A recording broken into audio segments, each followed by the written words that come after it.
झारखंड के राजनीतिक इतिहास में यह पहली बार देखा जा रहा है कि किसी उपचुनाव में कोई पार्टी झंडा उतारने के लिए भी पैसे दे रही है।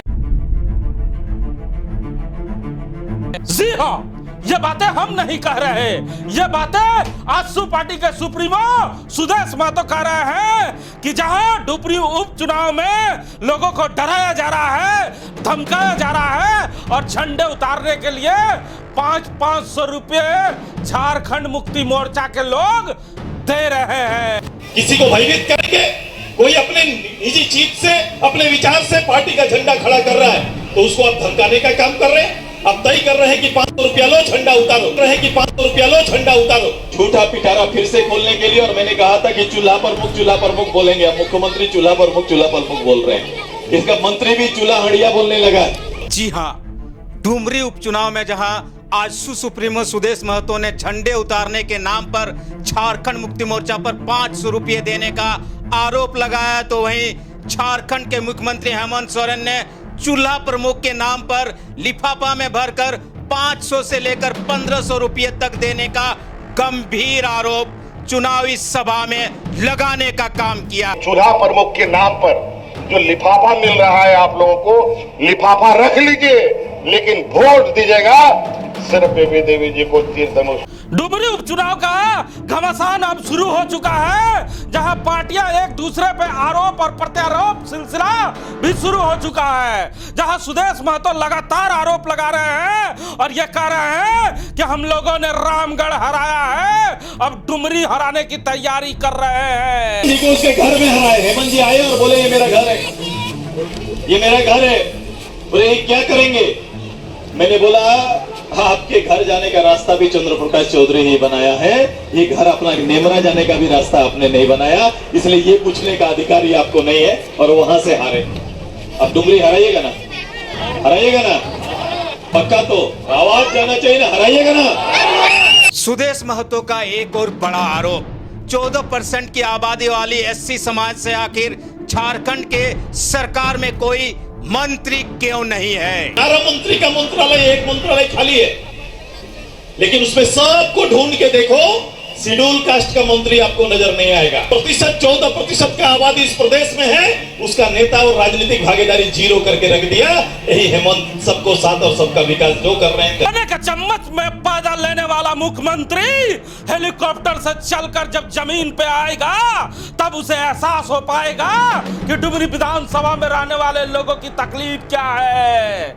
रुकिए, ठहरिए, ये बातें मैं कैसे कह सकता? मेरी इतनी हिम्मत कहाँ कि मैं मुख्यमंत्री साहब के बारे में ये बातें कहूँ। ये बातें चुनावी जनसभा में लगातार सुदेश महतो कह रहे हैं। मुझे कोई बताए कि आज यहाँ मुख्यमंत्री जी का कार्यक्रम है। मैंने बोला कि मुख्यमंत्री जी का कार्यक्रम है तो आज मुख्यमंत्री को हेलीकॉप्टर छोड़ के रोड से आना चाहिए था। अगर उनमें देखना चाहिए था तो रोड से आना चाहिए था, सड़क से आते तो उनके 4 साल का क्रियाकलाप, उनके नेतृत्व का, उनकी सरकार का और 19 साल के झारखंड मुक्ति मोर्चा के शासन का चेहरा यहाँ पे सड़क पर उनको दिख जाता। अगर ऐसा हिम्मत जुटा पाते तो निश्चित रूप से ये हो सकता था। इसलिए इनको इस बात का कभी भी दुख नहीं होगा। आपके कष्ट के समांतर, आपके कष्ट, आपके दुख, आपकी तकलीफ को ये व्यक्ति समझ नहीं पाएगा, क्योंकि सोना का चम्मच लेके पैदा हुआ व्यक्ति कभी भी आम गरीब आदिवासी मूलवासी का हाल नहीं समझ सकते हैं। वो अपने आप को ही पूरा राज्य समझते हैं। गुरुजी और गुरुजी का परिवार ही राज्य है, उसी को देखिए और संतुष्ट रहिए। यही आचरण झारखंड मुक्ति मोर्चा का है, यही चरित्र झारखंड मुक्ति मोर्चा का है। लगभग एक सप्ताह के बाद डुमरी उपचुनाव का मतदान होने वाला है और पूरे झारखंड की नजर उस पे बनी हुई है। कहा जा रहा है कि डुमरी उपचुनाव कई मायने में खास है एनडीए और इंडिया के लिए, और इंडिया और एनडीए के तमाम जितने भी बड़े नेता हैं, दिग्गज नेता हैं, वो अपना खूब पसीना बहा रहे हैं। हमारे साथ राम नारायण शर्मा हैं। आरोप प्रत्यारोप का भी दौर शुरू हो चुका है शर्मा साहब, जहां बेटों ने अपनी लड़ाई शुरू कर दी है। मुख्यमंत्री, पूर्व उप मुख्यमंत्री और वर्तमान मुख्यमंत्री भी जंग में कूद चुके हैं। अब उप मुख्यमंत्री और उप मुख्यमंत्री की जुबानी जंग भी शुरू हो गई है, जो लगातार देखने को मिल रहा है। जी, चुनाव में अक्सर जब जब समय जैसे जैसे कम होता जाएगा, आप देखेंगे डुमरी में और जो शब्द बाण है उसकी तपिश बढ़ने जा रही है मानसू जी। और अभी आपने देखा कि लगभग एक सप्ताह का समय रह गया है चुनाव को, और इस एक सप्ताह के अंदर डुमरी को मथने की जो कवायद है वो शुरू हो गई है इंडिया और एनडीए की तरफ से। एक तरफ खुद मुख्यमंत्री कमान संभाले हुए हैं, तो दूसरी तरफ आजसू सुप्रीमो सुदेश महतो जी। वहीं अगर आप बात करें ग्रामीण स्तर पर गांव में घर घर जाने का काम, तो जहां बेबी देवी के पुत्र अखिलेश महतो मैदान संभाले हुए हैं, तो वहीं यशोदा देवी के पुत्र खुद प्रदीप महतो भी जहां तहां अपनी जनसभा कर एक दूसरे को बार पलटवार कर रहे हैं। लेकिन जहां तक बड़े नेताओं की बात है, उन्होंने अब सीधा सीधा बार करना शुरू कर दिया है।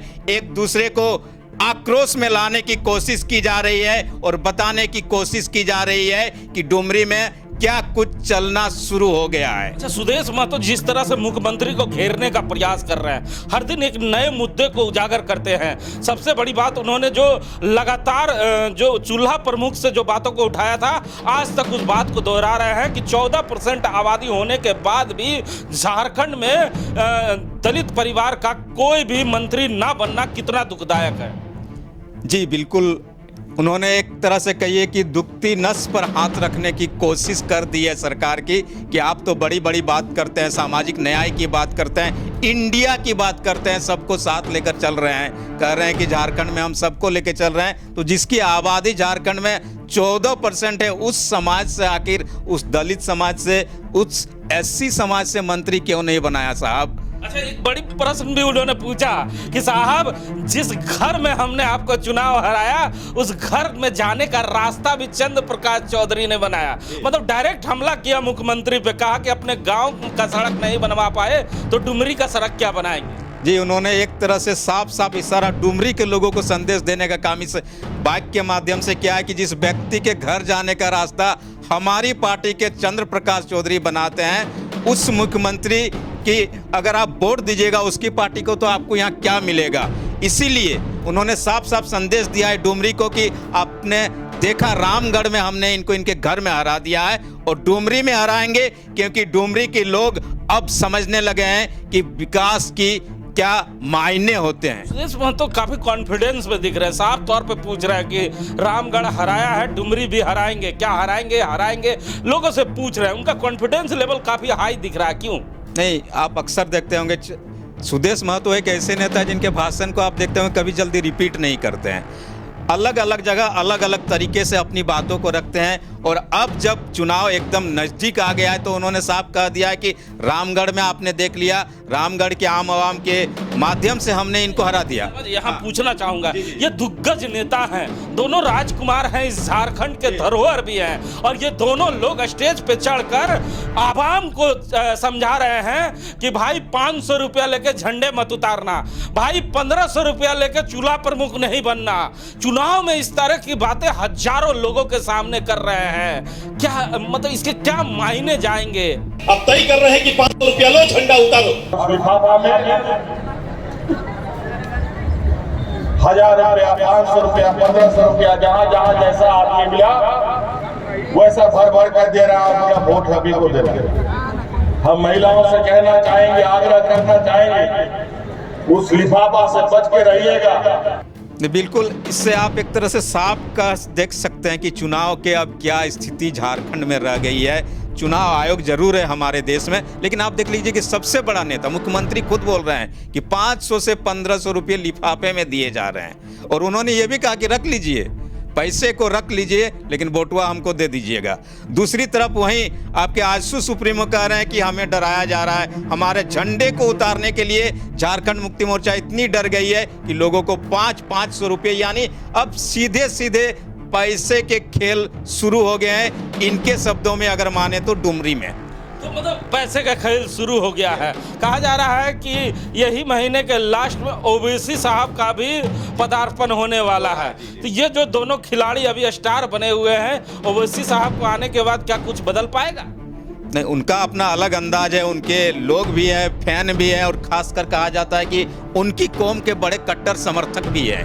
और ऐसे में ओवैसी साहब इन सभी चीज़ों को जरूर ध्यान दे रहे होंगे कि अभी डुमरी में चल क्या रहा है, और कौन से दल के लोग, किस गठबंधन के लोग लोगों के बीच क्या क्या बातें कर रहे हैं। तो ऐसे में जिस दिन वो आएंगे, अब पक्का देख लीजिएगा कि इन दोनों दलों की जो ये कमजोरी है, जो लोगों के बीच जाकर ये बता रहे हैं, इसी को लोगों के बीच वो रखेंगे और साफ साफ शब्दों में कहेंगे कि AIMIM आपके साथ होगी। देखिए, पूरे डुमरी में लगातार जो मुख्यमंत्री है उनका सभाएं हो रही है और सुदेश महतो भी छोटी छोटी कैंपेनिंग जरूर कर रहे हैं, लेकिन बड़ी गौर से पूरे झारखंड इन दोनों युवाओं के भाषण को सुन रही है। लेकिन भाषण में काफी अंतर देखने को मिल रहा है। आखिर क्या अंतर देखने को आपको मिल रहा है और भाषा की जो गिरावट आ रही है, उस गिरावट को राजनीति में किस स्तर से लिया जाएगा आने वाले समय में? नहीं, राजनीति में इस तरह के अक्सर जब चुनाव नजदीक होने लगता है तो देखा जाता है, लेकिन मुझे सबसे अफसोस उस समय लगता है कि दोनों पढ़े लिखे युवा हैं और ऐसे युवाओं से इस तरह के शब्द मुझे नहीं लगता एक बड़ा मैसेज जाता है, क्योंकि ये बड़े लोगों के कहा जाता है कि स्टार कहे जाते हैं दोनों अपने अपने क्षेत्र में, और इनकी तरफ से अगर सही मायने में विकास के शब्द को पिरोकर अगर डुमरी में रखा जाता तो आने वाले 2024 के चुनाव में इनकी जो नई शुरुआत होती वो बड़े मायने रखती झारखंड में। लेकिन अभी इनके शब्द बड़े अफसोसजनक है, इनको साफ करना चाहिए था इन चीजों से। तो सुना ना आपने, 15-15 किलोमीटर दूर जाकर हाई स्कूल में जो बच्चे पढ़ते हैं उनके माता पिता कहते हैं साहब एक स्कूल बनवा दीजिएगा। ये बातें मैं नहीं कह रहा, ये बातें आजसू के सुप्रीमो सुदेश महतो कह रहे हैं कि शिक्षा मंत्री का क्षेत्र देखने आया था और 15 किलोमीटर की दूरी तय कर कर बच्चे हाई स्कूल जाते हैं। वही हेमंत सोरेन ने साफ तौर पे अपने जो वोटर हैं, जो अपने समर्थक हैं, उनसे आह्वान किया है कि लिफाफा में 1500 रुपये अगर आते हैं तो उसे रख लीजिएगा, लेकिन बेबी देवी को ही वोट दीजिएगा। अब आने वाला समय बताएगा कि डुमरी विकास पर वोट करेगा, डुमरी 1500 पे वोट करेगा, डुमरी 500 पे वोट करेगा, कि डुमरी श्रद्धांजलि देगा, कि डुमरी आने वाले विकास की इंतजार करेगा।